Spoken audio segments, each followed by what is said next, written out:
soyez les bienvenus dans l'espace des livres et les plaisirs de Marc Page. Votre invité est né à Paris, il est écrivain, journaliste, critique littéraire et cinéaste. Il est l'auteur d'œuvres importantes et variées. Il est notamment l'auteur de nombreux récits pour la jeunesse, publiés pour la plupart à l'école des loisirs.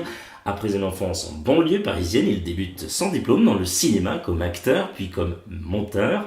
Il réalise ensuite quelques courts-métrages. Il se fait connaître par ses œuvres autobiographiques ou auto-fictionnelles. Ses romans pour la jeunesse connaissent le succès, sans susciter les polémiques de ses livres autobiographiques. Le désormais classique Les Lettres de mon petit frère, 1992, a par exemple pour narrateur un petit garçon qui passe ses vacances en famille sans son grand frère rejeté parce qu'homosexuel. Passionné de courses de chevaux, il était chroniqueur hippique à François avant de fonder le magazine Off Course en 2003. Titulaire d'une chronique hebdomadaire dans Le Monde 2, il fut aussi grand reporter pour le magazine Globe, ce qui l'a mené à beaucoup voyager aux États-Unis, au Mexique, en Russie ou encore en Afrique. Il s'agit de Christophe Donner, il vous présente Peindre les courses aux éditions Flammarion, qui d'ailleurs on en profite pour saluer et remercier Saba, qui se reconnaîtra et qui, sans elle, cette interview n'aurait pu se faire. Christophe Donner, bonjour et bienvenue dans la chronique de Guillaume Sautet. Bonjour. Comment allez-vous, Christophe? Mais ça va chaudement. Oui. Bon, à Paris, c'est une chaleur de gueux. J'ai rarement eu aussi chaud dans ma vie à Paris. Pourtant, j'aime bien rester à Paris au mois d'août, mais là, c'est un peu terrible. Si vous ne savez pas quoi faire, il va falloir aller à Chantilly. Vous allez comprendre pourquoi dans quelques minutes. Avant d'y aller, tranquillement, on va s'intéresser à vous, Christophe Donner. On a raconté un petit peu votre parcours, mais racontez-nous quand même ce parcours si, on va dire, fourni, pour en arriver là où vous en êtes, et notamment ce métier dans le cinéma, oui. Expliquez-nous. En fait, c'est passé à peu près au même moment. Grosso modo, j'ai quitté l'école assez jeune, à 14 ans, pour faire du cinéma comme figuration, comme acteur. Et après, comme monteur, il se trouvait que je travaillais à Joinville-le-Pont dans un studio de développement de la pellicule et pas loin d'un hippodrome, en fait. C'était à Joinville-le-Pont et que c'était l'hippodrome de Vincennes. À l'époque, il y avait il y avait tout un centre d'entraînement autour de Joinville et de l'hippodrome. Et donc, j'ai découvert le trot, les courses de trot, à cette occasion-là, en allant déjeuner dans les bistrots du coin et puis en me rendant sur l'hippodrome. Et j'ai été très passionné tout de suite par les courses en général. Puis après, j'étais à Auteuil, à Longchamp, un peu partout, et j'ai commencé à m'intéresser, à jouer, à perdre, et à continuer quand même à me passionner pour ce monde-là qui recoupait plein de choses, du rêve, de la vie animale, du sport, de la compétition, et puis une esthétique inouïe qu'on peut rencontrer nulle part. Les nocturnes de Vincennes sont totalement magiques, le cheval est un animal prodigieux, etc. Mais bon, tout ça, c'était assez instinctif, j'avais 15 ans, et j'étais surtout passionné par l'ambiance, la course, la compétition, tout ça me fascinait. Après, je me suis mis à m'intéresser scientifiquement aux courses, à faire le papier, à voir qu'il y avait des chevaux qui avaient des origines, qui avaient des distances de prédilection, des terrains de faveur, des jockeys qui étaient bons, des qui étaient moins bons, etc., etc. Enfin, tout un monde, une science finalement hippique qui m'a pris et qui m'occupe encore aujourd'hui, malgré les autres, ou à côté des autres occupations que j'ai, et qui consistent surtout, la plupart du temps, à écrire sur autre chose que les courses, mais parfois aussi à écrire des romans sur les courses, pour les enfants, comme vous l'avez dit, et puis pour les adultes, voilà. Et donc, je suis un peu connu pour être un écrivain hippique, et donc j'avais fait par ailleurs la connaissance d'Henri Loiret, qui dirigeait à ce moment-là le Louvre, Et quelques années plus tard, ayant quitté le Louvre, il s'est retrouvé à travailler avec Lagacan, à s'occuper de la partie culturelle. Je ne sais pas exactement, il faut lui demander en quoi ça consiste, mais il travaille beaucoup avec Lagacan sur le domaine de Chantilly. Et donc, il gère, c'est certainement pas le bon terme, mais c'est un peu comme ça, je crois. Il gère un endroit très spécifique à Chantilly, qui est le jeu de paume de Chantilly, qui est situé entre les grandes écuries et le château de Chantilly, où il y a toujours eu après qu'il y ait eu un jeu de paume, et il y a eu le duc d'Aumale s'en est servi pour salon d'exposition temporaire, et il a exposé des tableaux. Voilà. Et puis le lieu était tombé en désuétude, et quand Lagacan a restauré tout le château et les environs, et participé, financé la restauration de l'hippodrome, etc., il s'est en dernier ressort intéressé à ce jeu de paume abandonné pour en refaire de nouveau une salle d'exposition. Et donc, pendant quelques années, les expositions ont tourné, et toujours pas d'exposition sur le cheval, ce qui était quand même assez paradoxal et pas normal, en fait, que dans la cité du cheval qu'est Chantilly, avec ce château sublime, cet hippodrome qui est historique et merveilleux, au milieu de cette forêt précieuse, un lieu d'exposition comme ça se devait de parler du cheval, et notamment du cheval de course.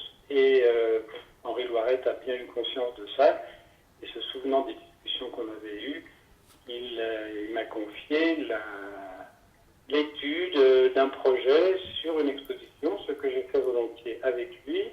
Nous sommes donc co-commissaires, lui avec sa haute compétence en matière de peinture, surtout de cette époque du 19e, puisque c'est un grand spécialiste de Degas, et moi avec mes connaissances hippiques, voilà, je crois quand même pouvoir dire que je m'y connaissais un peu plus en peinture que lui en chevaux. Mais à nous deux, je crois qu'on a fait quelque chose d'intéressant. Et voilà, vous avez lu le catalogue. Moi, cette histoire m'a passionné. Il s'agissait de trouver un thème qui ne soit pas seulement le galop, la représentation du cheval dans la peinture. Ça s'est fait beaucoup, et même dans les courses, etc. C'était pas très précis. Et en fait, c'est une petite exposition, il n'y a pas 300 tableaux, mais il y en a quand même 70, je crois. Il fallait cerner la question, et j'étais très intéressé par cette histoire assez extraordinaire qui s'est passée au 19e siècle, au tout début du 19e, à la fin du 18e en fait, qui est l'histoire de la représentation du galop dans la peinture occidentale, et notamment avec cette affaire du galop volant, qui a trouvé son retentissement presque dramatique, je dirais, avec l'arrivée de la photographie et de la photographie de Muybridge, qui a réussi à décomposer le mouvement et à montrer que tous les peintres avaient représenté le cheval au galop de manière... Et donc les peintres sont tombés de leur chaise, et de constater que depuis l'Antiquité, jusqu'à récemment, on représentait le cheval au galop de manière fausse. C'était une grande surprise. Et alors la question, c'était est-ce qu'il fallait maintenant peindre le cheval différemment quand on voulait le peindre au galop, ou est-ce qu'au contraire, il fallait respecter la subjectivité de l'œil du peintre et restituer cette posture totalement fausse, on ne peut pas dire autrement, mais fausse d'un point de vue photographique, pas forcément d'un point de vue pictural. Christophe Donner, vous avez déjà pas mal commencé, mais on va continuer à s'intéresser à cet ouvrage, qui, je le rappelle, est vraiment magnifique. On vous le recommande. Peindre les courses, c'est aux éditions Flammarion. Racontez-nous en quelques mots, vous avez commencé un petit peu, mais voilà, pour celles et ceux qui viennent de nous rejoindre, les grands thèmes ou chapitres qui sont représentés dans ce magnifique ouvrage. N'ayons pas peur de le dire, oui, je me suis régalé. Alors écoutez, c'est un peu l'histoire de ce galop volant. On commence par, en fait, l'exposition et le catalogue, c'est deux choses toujours un peu différentes. Là, j'ai voulu que l'exposition montre une vidéo d'une course telle qu'on les voit aujourd'hui à la télé. Et quand je fais la présentation devant le public, comme ça, que ce soit des amis ou des visiteurs, je montre cette vidéo et j'explique aux gens, vous voyez ce que vous voyez là, projeté sur le mur, ce n'est pas une course de chevaux. Non, les gens s'arrêtent. Non, ce n'est pas une course de chevaux, c'est un film, c'est une vidéo sur les courses de chevaux. Donc, reprendre le vieux terme, ceci n'est pas une pomme. Et effectivement, ceci n'est pas une pomme, et ceci n'est pas une course de chevaux, ceci est une vidéo sur des courses de chevaux.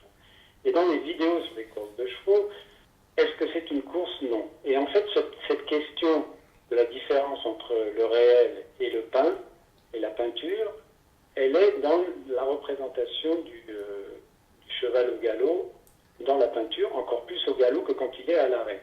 Et là, on entre dans l'exposition et on découvre plusieurs tableaux d'un peintre anglais célébrissime en Angleterre, totalement ignoré en France, qui est Stubbs, George Stubbs, qui est le premier, le plus grand, le plus génial des peintres animaliers anglais et qui était spécialisé dans les chevaux et notamment les chevaux de course, puisque, comme vous le savez, les courses de pur sang en Angleterre ont commencé bien avant, telles qu'elles sont aujourd'hui en tous les cas, ont commencé bien avant les courses en France, même un siècle avant. Et donc la peinture anglaise avait suivi et représentait le cheval de course, ce qu'on appelle en France pur sang, qui est pas un bon terme, des questions de race et des choses comme ça, mais bon, c'était l'époque qui voulait ça, mais les Anglais appelaient ça le thoroughbred, c'est-à-dire des chevaux élevés dans l'excellence, dans le soin le plus absolu, qui était un mélange de chevaux orientaux et de juments locales, tout ça sélectionné parmi les meilleurs, évidemment. Les meilleurs, pourquoi? Pour aller vite, parce que les courses avant étaient sur des longues distances, et les Anglais ont eu la passion de la vitesse absolue, et ont fabriqué, il n'y a pas d'autre mot, ont fabriqué un cheval ultra rapide sur des courses, sur des distances beaucoup plus longues, beaucoup plus courtes, pardon. Et donc c'était des courses de 2000 mètres, 2400 mètres maximum, et souvent de 1600 mètres sur le mile. Et donc les chevaux, morphologiquement, ont changé. Et il s'agissait aussi pour les peintres de représenter cette mutation, si on peut dire, avec des tableaux de Stubbs qui montrent un cheval aristocratique, très léché, très parfait, dans des postures figées comme ça, mais magnifiques, avec des tableaux qui étaient consacrés au cheval, avec le jockey, le propriétaire qui était à côté du cheval. On voyait vraiment le cheval n'était pas là pour servir un monarque ou un cavalier ou un guerrier, etc. C'était vraiment un tableau de cheval. Et donc, toute une salle qui est consacrée à ce peintre, qui a fait aussi des dessins anatomiques stupéfiants, et qui était... alors, l'objet n'est pas dans l'exposition parce qu'il n'a pas pu se déplacer, il est très précieux. C'est une sanguine qui représente un cheval écorché, comme on dit, anatomique, donc une anatomie du cheval qui a les quatre jambes, qui est reproduit dans le catalogue, les quatre jambes écartées comme ça, parallèles, les antérieurs droit devant et les postérieurs droit derrière. Et là, il est donc en plein galop volant, dans une posture qui est totalement fausse. Le cheval n'est jamais comme ça dans cette situation, mais qui est très étrange parce qu'à cette époque-là, on ne représente jamais le cheval, les quatre membres écartés comme ça, volant au-dessus du sol. C'est institué, et ça je l'ai découvert en étudiant, en faisant cette exposition, il s'est institué à la fin du Moyen-Âge en Occident une espèce de règle, un tabou qui consistait à ficher les deux postérieurs des chevaux qui étaient représentés, censés galoper, fichés au sol. Voilà, c'était, vous regardez la tapisserie de Bayeux, vous regardez les tableaux de Léonard de Vinci, tous les chevaux, qui représentent, qui portent un monarque, ou qui soient en guerre, ou qui soient simplement dans la nature, à l'air libre, ils ont toujours, quand ils sont au galop, les deux postérieurs fixés au sol. J'ai donné une explication à ce phénomène, elle vaut ce qu'elle vaut, mais je pense qu'il y a du sacré dans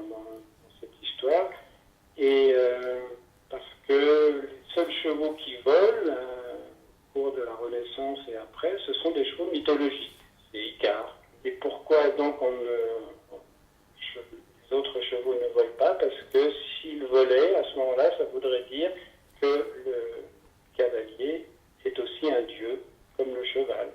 Et là, il y a un tabou qui n'est jamais transgressé. C'est pour ça qu'on garde les chevaux fixés au sol, parce que ces chevaux-là ne sont pas mythologiques, ils sont réels, et les gens qui les portent sont des mortels. Et cette tradition, ce tabou, il s'est prolongé comme ça dans le temps, puis il s'est perdu un peu, avec la mort de Dieu, si on peut dire, au XIXe siècle, au XVIIIe. Et l'écho de ça, c'est une espèce de liberté que le premier peintre, dont le premier peintre va profiter, c'est Stubb, justement, qui, à l'occasion d'un tableau d'un cheval qui s'appelle Barrenet, un cheval de course, pour la première fois dans l'histoire de la peinture, détache le cheval du sol, le fait vraiment voler. Les postérieurs du cheval ne touchent plus le sol. Et c'est une révolution copernicienne, si on peut dire, dans l'histoire de la peinture. Et elle va permettre à plein de peintres de l'époque de faire de ce qu'on appelle alors des galops volants, qu'on va appeler un peu plus tard des galops volants, c'est-à-dire à donner à leurs chevaux plus d'allant, plus de liberté, plus d'air sous le ventre, toujours dans des positions fausses. Mais voilà, là ils sont détachés, Stubbs les a libérés, si on peut dire, et il y a des petits peintres, des suiveurs qui se mettent à peindre des chevaux détachés du sol. On est en 1821, arrive en Angleterre Géricault avec son radeau de la Méduse qui a été refusé, enfin qui a eu des problèmes en France.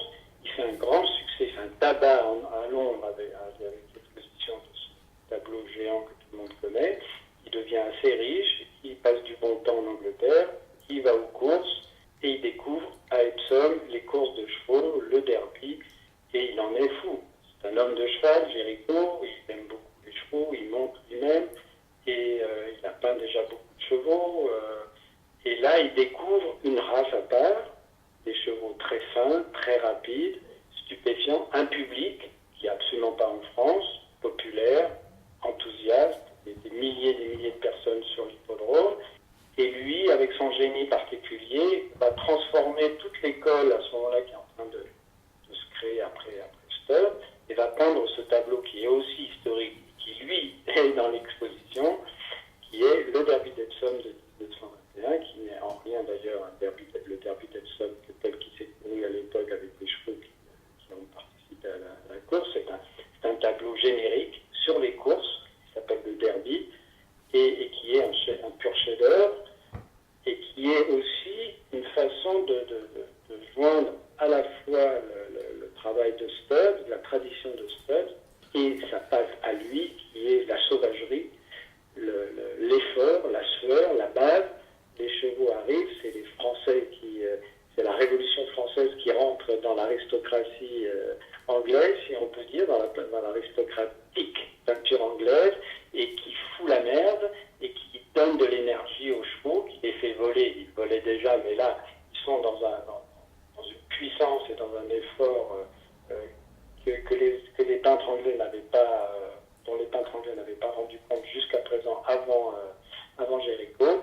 Et ce tableau est emblématique, et il va irradier toute la peinture équestre et hippique du XIXe siècle comme une référence absolue. J'espère inciter les gens à connaître la suite de l'histoire, parce que la suite de l'histoire, c'est l'arrivée de la photographie, qui perturbe encore ça, et avec le grand débat qui a animé la peinture au XIXe siècle, on en a peu parlé, et c'est dommage, parce que c'est vraiment la question de la représentation du réel dans l'art, que ce soit dans les chevaux, que ce soit dans la peinture, que ce soit au cinéma. Qu'est-ce que c'est? Est-ce que le réel, est-ce qu'on doit s'approcher du réel? Comment on s'approche du réel? Toutes ces questions-là sont dans ce petit microcosme hippique, celle qui s'est jouée à cette époque. Quels sont vos projets pour la suite? Écoutez, j'ai beaucoup de projets, mais je sors un livre qui est en fait la continuité de cette exposition, qui est un roman. Et parce qu'en créant cette exposition avec Henri Loiret, j'ai Highbridge, j'ai découvert des gens que je connaissais comme tout le monde sans les connaître, comme voilà, le vernis culturel, comme on dit, qui est l'inventeur de la photographie Niepce. La vie de Niepce m'a passionné et je suis tombé aussi dans le même type de recherche sur un homme que personne ne connaît, qui est l'inventeur. En fait, j'ai fait un livre sur deux inventeurs majeurs, ils sont français, excusez pour les Belges et pour les Suisses, mais ils sont français, il se trouve, ils ont un peu des origines, enfin il y en a un qui a des origines anglaises, donc ça va, ça sauve, mais ce sont les inventeurs les plus importants du 19e siècle à mes yeux, puisque c'est celui qui a inventé l'image, Niepce, et celui qui a inventé le son, Scott de Martinville. Avec le son et l'image, aujourd'hui, on fait tout. Notre civilisation du 21e siècle est ancrée dans le son et l'image, et on ne sait pas d'où ça vient en fait. On ne sait même pas qui était Niepce, il n'y a très peu de biographie de Niepce.